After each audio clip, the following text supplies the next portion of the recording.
5 करोड़ रुपए उत्तराखंड को दान किए, तो वो सब चीजें कहाँ जा रहे हैं? सीधे जनता की मन की बात, अभी गवर्नमेंट के मन की बात बस हो गई। जो सिलेंडर बहुत नॉर्मल कॉस्ट में मिलता था एक टाइम पे, उसकी कीमत 60 80 हज़ार 1 लाख रुपए दे रहे हैं। फॉरेन वैक्सीन उनको आज अप्रूवल दे दो। राज्य सरकार कोरोना पर काबू पाने में पूरी तरह से विफल साबित हो रही है। लगातार कोरोना संक्रमण की खबरें ऐसी सामने आई हैं और ऐसी तस्वीरें सामने आई हैं जिसमें मरीज तड़पते हुए पाए गए हैं, अस्पतालों में दम तोड़ते हुए पाए गए हैं।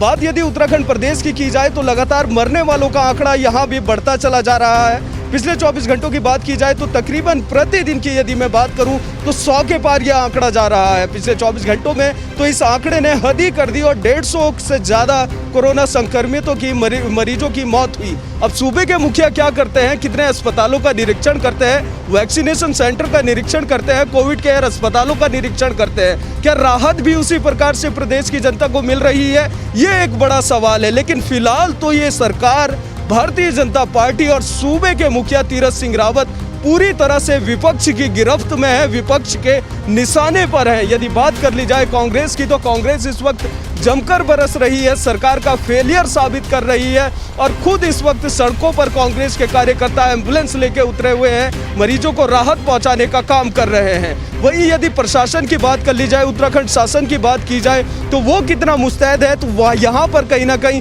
शासन भी पूरी तरह से फेल है। अस्पतालों में जिस प्रकार से मरीजों के साथ धांधली हो रही है, यानी कि आप अंदाज़ा लगाइए कि बिना कोविड अस्पताल होने के बावजूद भी या कोरोना मरीजों का इलाज करने की अनुमति ना होने के बावजूद भी राजधानी देहरादून के अस्पताल कोविड मरीजों का इलाज कर रहे हैं और कितने मरीजों की तो ऐसे अनहोनी में जाने भी जा रही हैं। तो यहाँ पर पता चलता है कि सरकार कितना मुस्तैद है धरातल पर और कितनी लगाम जो है जिला प्रशासन ने या उत्तराखंड शासन ने अस्पतालों पर लगाई हुई है, चाहे वो सरकारी अस्पताल हो या निजी अस्पताल हो। दूसरा सवाल यह है कि सरकार की नीतियां क्या कहती हैं, क्या नीतियां इतनी कारगर हैं जो कहीं ना कहीं धरातल पर कोरोना को रोकने में कोरोना को काबू करने में कारगर साबित हुई हैं? तो पूरी तरह से कहना गलत होगा कि सरकार जो है सही नीतियां अपना रही है। कहीं ना कहीं नीतियां भी सरकार की दोषी हैं, जो नीतियां अपनाई जा रही हैं शायद दूसरे देशों से सीख नहीं ली है यहाँ पर सरकार ने।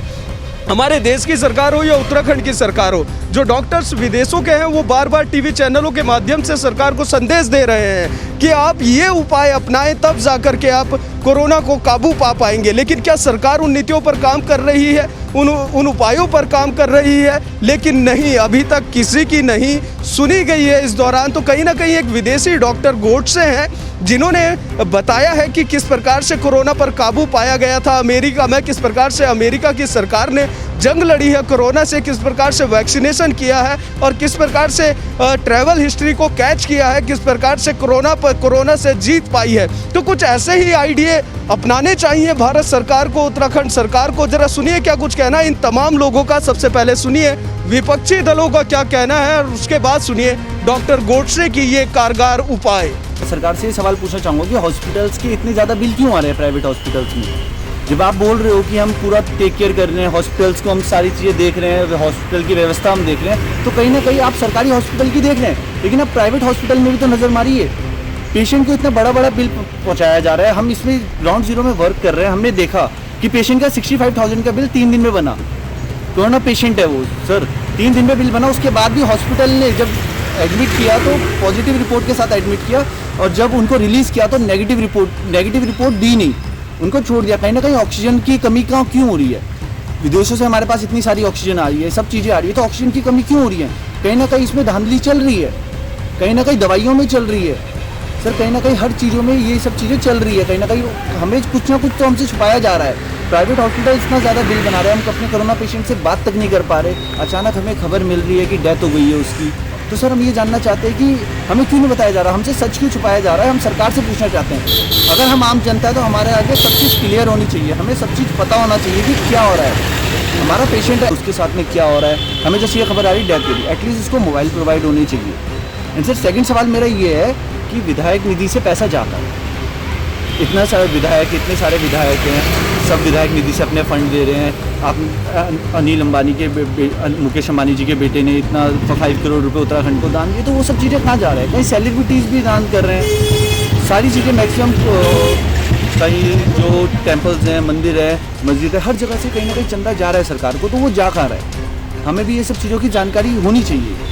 कहीं ना कहीं हम ये चाहते हैं कि ब्लैक मार्केटिंग चल रही है, इतनी बड़ी सिचुएशन में कहीं ना कहीं ब्लैक मार्केटिंग चल रही है, जो कि सरकार उस चीज़ को नहीं देख रही है। सरकार उसको बार बार नज़रअंदाज करना चाह रही है। वो देख कोरोना पे काम कर रहे हैं हम, ग्राउंड लेवल पे काम कर रहे हैं हम, लेकिन बात यह है कि जो चीज़ें हमें पता है, जो ग्राउंड लेवल पे काम कर रहा है इंसान, वो नॉर्मल इंसान को नहीं पता जो अपने घर में बैठा है। सिचुएशंस की जहाँ तक आप बात करोगे, आप देख ही सकते हो इंडिया की सिचुएशंस बहुत ही ज़्यादा वर्स हो चुकी है। जैसे हमने पिछले साल संभाला था, शायद इस साल उतना ध्यान नहीं दिया गया। सरकार को भी यही बोलना चाहूँगा कि सरकार ने भी उतना ध्यान नहीं दिया जितना सरकार दे सकती थी। मुझे नहीं लगता कि इंडिया के लिए, इतने बड़े कंट्री के लिए कोई ये बहुत बड़ी बात थी कि इस महामारी को बहुत आसानी से संभाला जाए।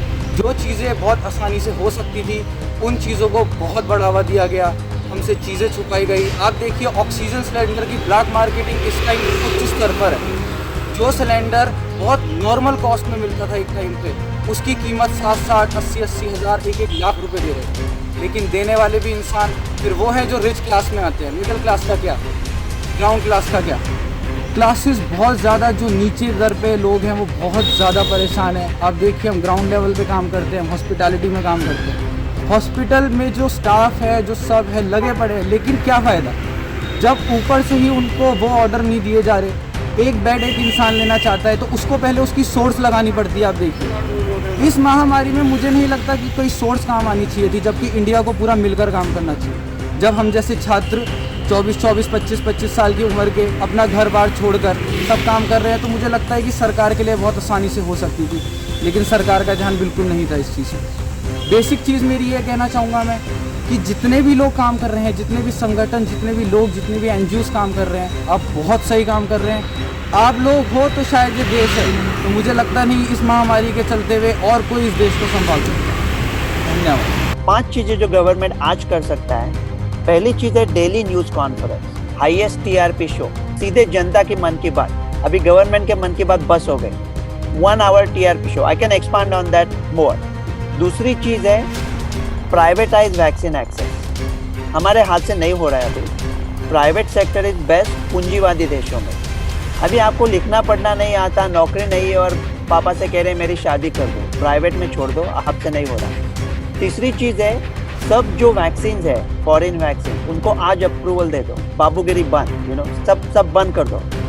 चौथी चीज़ है मोनोक्लोनल एंटीबॉडीज है, जो इलाई लिली और रेजनरॉन, उसके अगर 10,000 डोज कल इंडिया पहुंचते हैं तो ये महामारी में आपको 1 महीने में ख़त्म करके दिखा दूंगा। 10,000 डोज सिर्फ इंडिया में पहुंचना, एकदम सिंपल बात है। मैं अक्टूबर से कह रहा हूँ, कोई ध्यान नहीं दे रहा है, थोड़ा प्रॉब्लम है उसके पीछे, उसके बारे में बाद में बात करेंगे। और 5वीं जो चीज़ है कि हम लोग ना ऐसा झूले की तरह, जैसा उस झूले में पवन के आता है ना, आई बाहर, तो हम लोग कभी बाहर में जा रहे हैं, कभी फिजा में जा रहे हैं। कहीं पे बहुत कंट्रोल है। 85 साल के आदमी को घर भेज देते हैं कि उसका आधार कार्ड नहीं है, और कहीं पे कोई भी डॉक्टर जिसका कोई डिग्री नहीं है वो स्टीरॉयड डोज लिख रहा है। तो कहीं पे बड़ा कंट्रोल है, कहीं पे कुछ नहीं है। ये बाबूगिरी बंद करो, ये 5 चीज़ें करो, ये अपने आप महामारी ठीक हो जाएगी। अगर आप मोदी जी को पूछते हो कि स्पुतनिक व्यू कब आ रही है, तो वो नहीं बोल सके, सोचेंगे, देख लेंगे, किसी से पूछना हो। तो अगर मोदी जी है, हेल्थ मिनिस्टर है, इंडिया के 2-3 बड़े डॉक्टर है, 1-2 चीफ मिनिस्टर है, सबको एक रूम में लाओ और 1 घंटे का सीधा सवाल, पत्रकार आप मॉडरेट कर सकते हो और लोग कोई भी पूछ सकते हैं कि क्या होता है ना, ये व्हाट्सएप पे सब यूनिवर्सिटी चल रहा है ना, वो आतंक मचा दिया है व्हाट्सएप ने। 2020 की 2 सबसे बुरी चीज़ें हैं, पहला व्हाट्सएप और दूसरा कोविड-19। तो कुछ भी होता है, तो अगर कोई गवर्नमेंट का आदमी बोलता है कि भैया रेमडेसिविर 5 दिन से ज़्यादा यूज़ करने में कोई यूज़ नहीं, 5 दिन सिर्फ, ये अमेरिकन ड्रग है, हमारा ड्रग है, मुफ्त में दिया है अभी बनाने को, 5 दिन के बाद कोई यूज़ नहीं है। हज़ारों डॉक्टर्स 6 दिन, 7 दिन, 8 दिन, 10 दिन यूज़ कर रहे हैं और रेमडेसिविर का शॉर्टेज हो रहा है। अगर सीधी बात होती है, हम उनसे पूछेंगे, आप बोलते हैं फाविपिराविर दे दो, क्या डेटा है आपके पास? आइवरमेक्टिन दे दो, क्या डेटा है? स्पुतनिक भी बोला था लाएंगे, क्यों नहीं लाए? कौन से दिन पे आएगी? पिछला क्या हुआ वो छोड़ देंगे, लेकिन अगर ये इसमें स्पष्ट हो गया ना ये मीटिंग में कि अगर उनको पूछेंगे कि फाइजर वैक्सीन है, भारतीय मूल के लाखों लोग ले चुके हैं भारत में, अभी भी इंडियन स्टडीज मांग रहे हैं। ये क्या पागलपंती है।